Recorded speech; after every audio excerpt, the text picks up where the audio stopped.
Friends, நம்ம எல்லாருமே எதற்காக காத்துக்கிட்டு இருந்தோமோ அதற்கான நோட்டிஃபிகேஷன் வந்துருச்சு. டிஎன்பிஎஸ்சி குரூப் 4 எக்ஸாமினேஷனுக்கு கால் ஃபார் வந்துருச்சுங்க. அப்ளிகேஷன் ஆன்லைனில் ஓப்பன் ஆயிடுச்சு. இந்த நேரத்தில் நீங்கள் சரியான வகையில் முயற்சியும் பயிற்சியும் செஞ்சீங்கன்னா வெற்றி நிச்சயம். எப்போவுமே தளராத மனதுடன் போட்டித்தன்மையுடன் நம்ம ஒவ்வொரு நாளும் கடினமாக உழைக்கும் பொழுது அதிர்ஷ்டம் தேடி வரும். கடின உழைப்பாளிகளுக்கு மட்டுமே அதிர்ஷ்டம் கிடைக்கும் அப்படின்றத நம்ம மறந்துடக்கூடாது.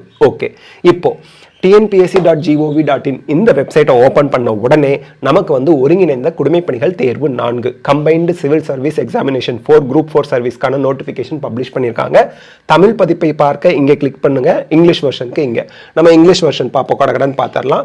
ஸோ இப்போ பார்த்தீங்கன்னா candidates to ensure their eligibility for the examination. நம்ம ஏஜ் லிமிட் முதல்ல பார்ப்போம். அதுக்கு முன்னாடி இம்பார்ட்டன்ட் டேட்ஸ் பார்த்துடலாம். நோட்டிஃபிகேஷன் ஏப்ரல் 25ஆம் தேதி வந்துருச்சு.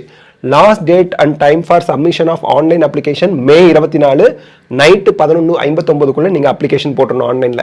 Application correction window period May 29 May 31 வரைக்கும் கரெக்ஷன் விண்டோ. அப்ளிகேஷன் நீங்கள் மே 24 முன்னாடி போட்டிருக்கணும். அதில் ஏதாவது மிஸ்டேக் இருக்குது அப்படின்னா அதை சரி பண்ணுறதுக்கான கரெக்ஷன் விண்டோ பார்த்தீங்க அப்படின்னா மே 29 மே 31 வரைக்கும் டைம் கொடுக்குறாங்க. எக்ஸாம் டேட் அறிவிச்சிட்டாங்க ஜூலை 12 மதியானம் காலையில் 9:30 மதியானம் 12:30 வரைக்கும். ஞாபகம் வச்சுக்கோங்க. ஒன் டைம் ரெஜிஸ்ட்ரேஷன் ஆல்ரெடி பண்ணியிருந்தா அது மூலியமாக நீங்கள் அப்ளிகேஷன் ஆன்லைனில் சப்மிட் பண்ணலாம். அதுக்கு டெமோ வீடியோ நம்ம போடுவோம். இது வரைக்கும் நான் ஒன் டைம் ரெஜிஸ்ட்ரேஷன் பண்ணல அப்படிங்கிறவங்க ஃப்ரெஷ்ஷாக ஒன் டைம் ரெஜிஸ்ட்ரேஷன் பண்ணி குரூப் 4 எக்ஸாமுக்கு நீங்கள் அப்ளிகேஷன் போடணும். அப்ளிகேஷன் கரெக்ஷன் விண்டோ நமக்கு தெரியும் மே 29 மே 31 வரைக்கும். அப்ளிகேஷன் போடுறதுக்கு லாஸ்ட் டேட் மே 24. மறந்துடாதீங்க. ஆமாம், ஓகே. எக்ஸ்டென்ட்லாம் பண்ணுவாங்களாங்கிறது பெரிய டவுட் தான். போஸ்ட் எல்லா போஸ்ட்டுக்கு அப்ளை பண்ணுறீங்களா இல்லை செலக்டட் போஸ்ட்டுக்கு அப்ளை பண்ணுறீங்களாங்கிறது நீங்கள் பார்த்துக்கணும். பேண்ட் ஐட்டம்ஸ்னு சொல்லி எந்த எலக்ட்ரானிக் ஐட்டம்ஸும் அலௌட் இல்லைன்னு சொல்லிட்டாங்க.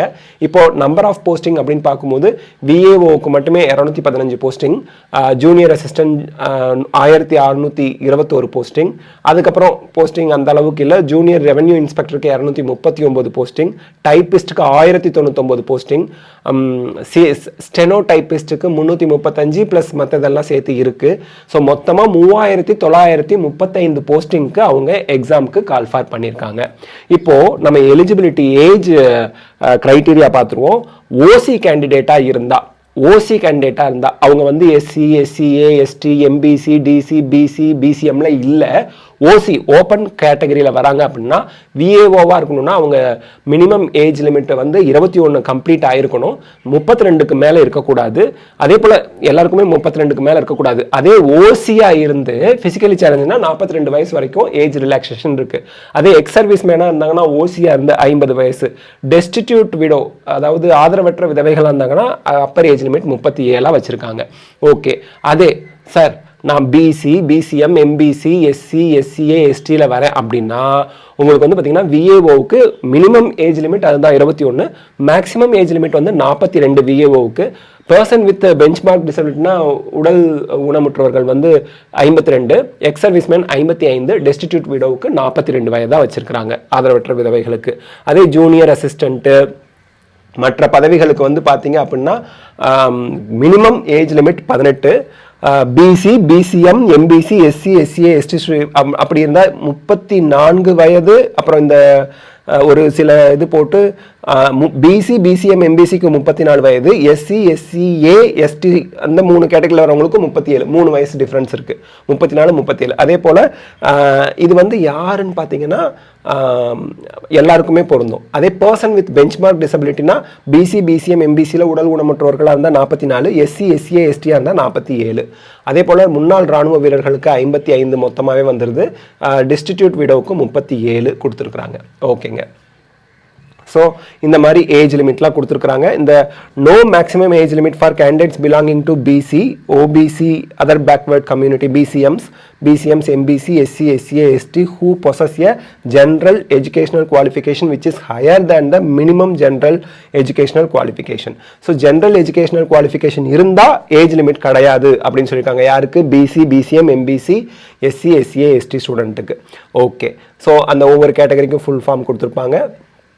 ஸோ சில ஜென்ரல் எஜுகேஷன் குவாலிஃபிகேஷன் இருந்தால் ஏஜ் லிமிட்டே கிடையாதுன்ட்டாங்க. ஓகேங்க. ஸோ அதான் இங்கே கொடுத்துருக்காங்க பாருங்கள்.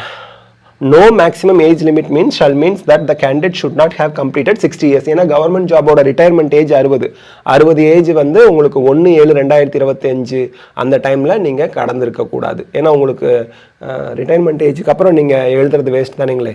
ஸோ சப்போர்ட்டிங் டாக்குமெண்ட்ஸ் இதெல்லாம் என்ன அப்படிங்கிறத நம்ம அனெக்ஷரில் கொடுத்துருப்பாங்க. இதோட மற்ற விவரங்கள் எல்லாமே நம்ம அடுத்த பார்ட் வீடியோவில் அப்லோட் பண்ணுவோம். And how to apply for TNPSC Group 4 examination step by step demo வந்து நம்ம சேனலில் நம்ம வீடியோ அப்லோட் பண்ணுவோம். இந்த